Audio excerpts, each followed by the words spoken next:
am Nancy Dale Conroy. I'm the author of From Derry to the Pontiac, How the Dales Journeyed to the Canadas and Helped to Found the Village of Shawville, Quebec. Because this year is Shawville's 150th anniversary, I was asked to speak at the Pontiac archives, and I thought what I would do is use some of the information from my research in the book, but I also decided to take the 1871 census and really look at it in great detail. For your information, the 1851, 61, and 71 censuses have a number of schedules attached, so not just household data, but also agricultural data, which identifies which lots people were on, the kind of crops they were growing. It's a very valuable, those three censuses are very valuable for the amount of information you can find in them. So I zeroed in on the 1871 census, and on the basis of that, I prepared this presentation, which I gave in February at the Pontiac archives. This might seem like a weird way to start off, but one of the books I came across when I was doing my research is called The History of the Church in Clarendon. It's written by Reverend Naylor. He was the Anglican minister in Shawville. I believe he came to Shawville fairly early, but he eventually became the minister of the church in the late 1800s and the early 1900s. I'm going to read this. It's a bit of a negative image, but I'll explain sort of why I included it. I've never forgotten the feeling of dismay which followed my first look at Shawville. One house stood out quite clearly. It was Dr. Lyon's house. Beyond it, I saw another, not quite so distinctly. It was Mr. James Shaw's house and store. Then I saw a few dwellings in the foreground, but I could not see that the street ran on beyond Mr. Shaw's for a full half-mile and was fairly well lined with dwellings. What I did see was a background stretching away into the distance toward Adam Brownlee's corners and filled apparently with a forest of great dead trees, mostly stark, straight, and branchless. I learned later to call them rampikes. I thought I'd never seen anything quite so dreary, and it was that which filled me with dismay. The conviction was growing upon me that I and mine were going to have much to do with Shawville, and my mind recoiled whenever I thought of having to face that great forest of dead things. Now, I have to tell you, when I saw this quote, I was pretty shocked, because I think the landscape around Shawville is very beautiful. You've got rolling green hills in the spring and summer, fall. You've got beautiful stands of maple and other types of trees, various spots. Of course, in the fall, the maple trees turn red. I see it as a very beautiful landscape. So I had a hard time picturing what he's describing here. But of course, back in those days, it had to clear the land. It did result in a lot of cutting down of trees. And so as a result, it may have looked, and obviously looked, quite different back then than it does now. I'm hoping at the end of my presentation I can end on a more positive note. So I thought this is about the Clarendon Center as of 1827, but I just wanted to identify the extent to which these early settlers seemed to kind of gather towards the center of the township on the 5th, 6th, and 7th lines. This gives you an idea. John Dale was settled right about here. Thomas initially was settled a little bit over to the west and on the 5th range. But as settlers came up the trek or the path that John and Thomas had carved out of the wilderness, they would have first come probably to John Dale's shanty. I imagine he and Elizabeth and the family were very excited to see people arriving. I also think that John and Thomas probably helped suggest where these new settlers might squat. So you see that they spread out along the 6th line. John and Thomas by then had done quite a lot of clearing, and so I'm imagining that they were good at giving advice to these settlers with respect to what the land might be like around these ranges. So you had a number of these settlers who chose to settle in the middle of the township.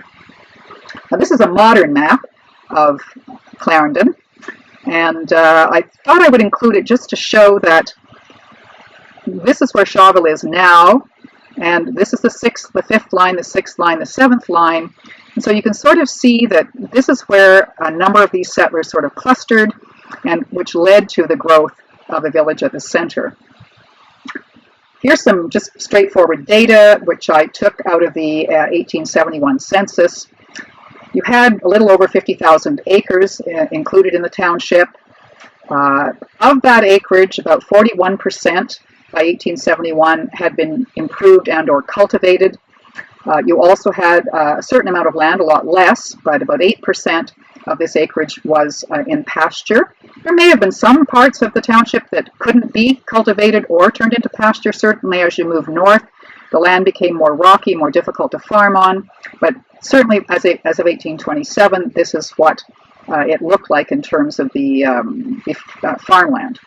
There were roughly 2,700 people living in the area at the time, and this isn't from the census, but from what I've read, my understanding is that you were really looking at a fairly conservative population. So in the case of Clarendon Centre itself as of 1871, we do know now that Shawville was made up of lots from 7 to lot 12, and that's really where this village emerged, was around these lots. So as of the 1871 census, we're talking roughly 1,200 acres because each lot was roughly 200 acres. They'd improved a lot more land, relatively speaking, than had those who were settled in the overall township. They'd improved 800, or had cultivated 830 acres, so 70% of the total, partly because these were really lands that were settled by the very early settlers, and they had lots of time to get this land cleared. Also, 18% of the acreage, the 1,200 acres, was in pasture. And there were roughly about 150 people living in Clarendon Centre at the time. I might mention that in the census, it's the only basis we really have for developing numbers like this. I'm not sure they're always accurate. I don't know whether at times the census taker may or may not have collected accurate information, but at least it gives us a rough idea of the number of people that were living there as of 1871.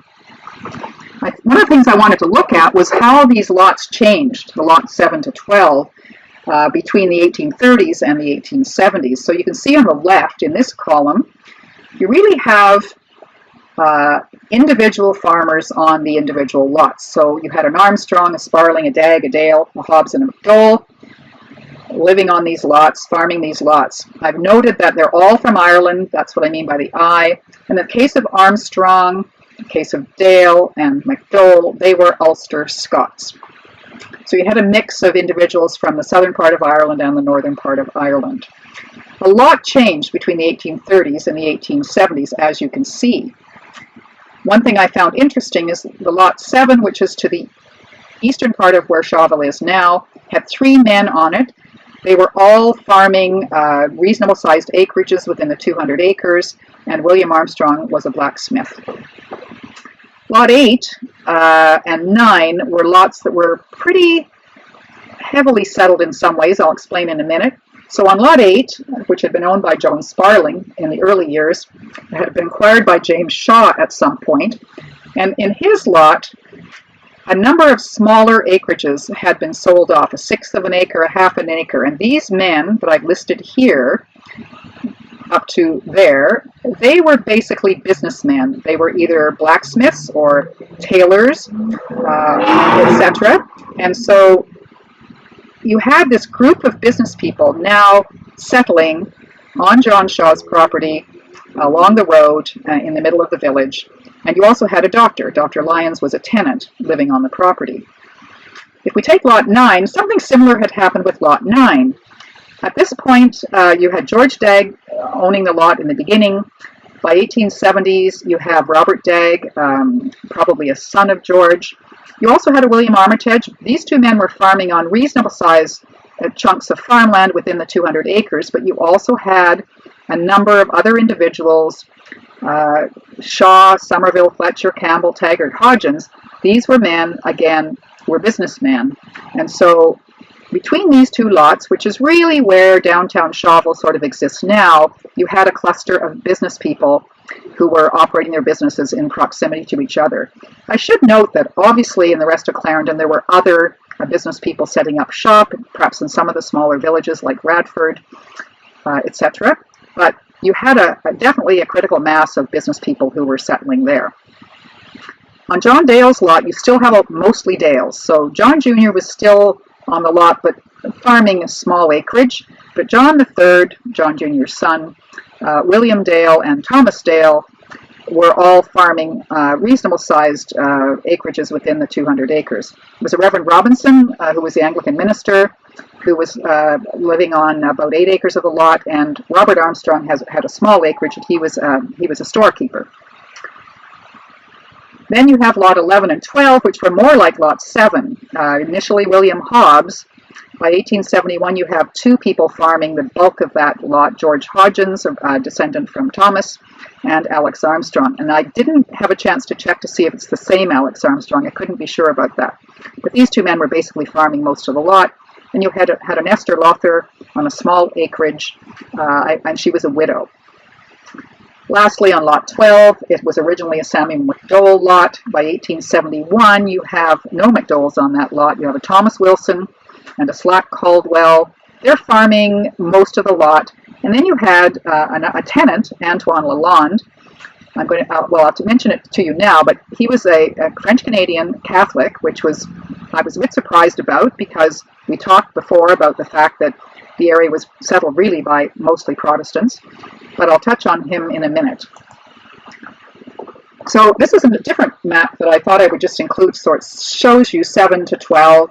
This is obviously a map that was drawn after Shawville became Shawville, but I did want you to see where these lots were. So 11 and 12 were still pretty much farmland, but 8, 9, and 10 were more developed. I wanted to also point out that for some reason, I guess, when John Dale arrived, he seemed to have settled roughly here. And as other settlers arrived, they settled along this line. So even though this is the 6th line, there is this road that runs a little north of the 6th line, and that's really where Clarendon Centre emerged. It's where the businesses sort of clustered. And so as a result, you know, the frontage of their properties was not the same as the main road through the village. Now, one of the things I did was I was curious about the time period just before Shawville became Shawville. So I read a number of the minutes of council meetings, township council meetings, leading up to 1873. And what you'll find there, if you do that, and they have these records at the Pontiac Archives starting in 1855, I think. One of the main topics of discussion, debate, perhaps conflict, had to do with roads. The roads, getting roads built in the area were very important. Each settler, in order to acquire his title to his land, had to work on the frontage of his lot in order to contribute to the development of roads. And as time passed, all of the local settlers were expected to help with this process, besides just working on their property. So you had road inspectors who were appointed for perhaps 2 or 3 lot lengths where they had to check the roads regularly. You had people called path masters, not sure exactly what they did, but the individuals who lived in the township had to contribute to making sure that these roads were both built and in good condition. And a lot of the men in this area were getting tired of having to work on roads and be responsible for roads that were quite far away from where they were, because of course further west, perhaps further north, there was a requirement for work, but they didn't really feel they should have to. So I understand that that was one of the reasons why a number of the councillors within the township decided they really wanted to petition for the creation of a new municipality separate from the municipality of Clarendon Township. So a petition was forwarded to the government, and ultimately a new municipality was created, including lots 7 through 12. I've already noted most of this was farmland, except those lots in the middle, and again that the dwellings tended to fall along what was called at the time Calumet Road. So here are some of the businesses that emerged at the center on lots 8 and 9. You'll notice you had a fairly large number of storekeepers. They would have been very important to local settlers, not just within Clarendon Center, but certainly anyone in the township who needed supplies would rely on these storekeepers. I do believe there might have been other storekeepers in other parts of the township, but certainly these storekeepers would have had fairly decent-sized general stores. Also, you'll notice there were several blacksmiths. By this point in time, there would have been lots of horses in the area. They would have been using them for plowing fields, etc. And so blacksmiths were pretty important. So you had 4 blacksmiths operating in Clarendon Center, as well as quite a few storekeepers. But you also had a tailor. You had a merchant. Now you can guess who that was, James Shaw. He had a certain standing in the community, and he reported that he was a merchant, not a storekeeper. Not sure what the difference really was. You had someone who could make harnesses. You had a miller. You had a hotel keeper, and so you had a range of individuals who were involved in various businesses. I just wanted to point out that when I talked about Antoine Lalonde, who was a tenant on Lot 12, he was a cooper. So my theory is that even though he was French Canadian and Catholic, a cooper would have been a fairly important person. Barrels would have been used for salt pork and salt beef and other uses, and so perhaps because of his skill set, he was allowed to, or was given a tenancy on Lot 12. So who were the people at Clarendon Centre back at the time, 1871? All of the people in the centre were Protestants, except for the one family, Antoine Lalonde's family, were Catholics. Almost all the Protestants were either Church of England, Wesleyan Methodists, with a small sprinkling of Presbyterians, and they tended to be individuals who'd come from Scotland directly and retained their Presbyterianism in coming to Clarendon Township. I think I mentioned already they were all ages, from very young babies to elderly individuals. The Dales, for example, into the 1870s, some of them were probably in their mid-70s to early 80s. Most of the individuals living in the centre were from Ireland, including some Ulster Scots, and there were also a number of families from Scotland. So towards the end of my presentation, I wanted to present a rather more attractive picture of the area. Now, this image is not from 1873. This is Shawville more recently, but you can certainly see these were the fields that had been cleared by some of these settlers who clustered at center. This is the beginning of the 6th line, and so there's the sort of emergence of Clarendon Centre as a village. But back as of 1873, you had a Shawville Academy. It was a school that included high school, built roughly here. You had both Anglican and Methodist churches. By this point, you had an Anglican church which was built here. You had good transportation. The road had been opened between Shawville, Quio, Aylmer, so transportation had become much, much easier, both for people arriving as well as for acquisition of goods, traveling down to larger centers, etc., for perhaps various kinds of purchases. So that fact the road existed was really important. There'd been a post office in the village from the 1850s. I believe it was housed within James Shaw's general store. You had a medical doctor, as you know, Dr. Lyons. He was preceded by a Dr. Sturgeon, I believe, who came in the 1850s. You had an annual fair, which of course everyone knows now is the Shawville Fair, a very famous fair in West Quebec. It was begun in 1856. William Clark, who had actually operated on Lot 10, Range 6, John Dale Sr.'s land as of the 1840s, he was very instrumental in working with other people in town to see that a fair was launched. And of course, it proved to be a great idea because it still exists today. You had a lot of businesses in Clarendon Centre that I've already described, but there were also other interesting businesses in the surrounding township. I like to think that these were sort of value-added businesses: a music teacher, a photographer, there were store clerks, there were dressmakers. So within the township, you had an increasing number of business people offering all kinds of services. So really, by 1873, despite what Reverend Naylor had to say, you really had quite a solid little village that had developed there at the center of Clarendon. So my last slide, just again, a couple of questions, which I'll answer. I was always a bit curious about why did they decide to rename the village. It had been called Clarendon Centre for several decades. My only theory was that they wanted to separate themselves and distance themselves from Clarendon Township. So if they could call Clarendon Centre, there might have been some confusion about who they really were. So my thought is they felt it was important to change the name. Next question is, well, how did they come up with a new name? Now, from reading some of the early local historians' documents, I understand that there was lots of controversy about this. I'm sure there were interesting council meetings building up to 1873 about what the name might be. I believe there was a public meeting held closer to the time when the name was decided on, and with a lot of debate about what the new name should be. My last question was, well, why did they end up naming it after James Shaw? After all, he only came in the 1840s. It could have been called Dagville. It could have been called Daleville. It could have been called Armstrongville. It could have been called McDowellville after some of these, Brownleeville after some of these early settlers. But I understand, as the story goes, towards the end of the debate, James Shaw offered to allocate some acreage from his Lot 9 to the village, and apparently that sealed the deal. So you had Shawville emerge as a full-blown municipality as of 1873, and named after James Shaw. Well, that's the end of the presentation. I just thought I would give you some information about my book. There's an image of what the cover looks like. Lastly, I've given you the web address for my author website if you want to know a bit more about the book, or a bit more about me, or if you want to communicate with me. Again, thank you very much for joining me. I hope you enjoyed the presentation. Again, thanks.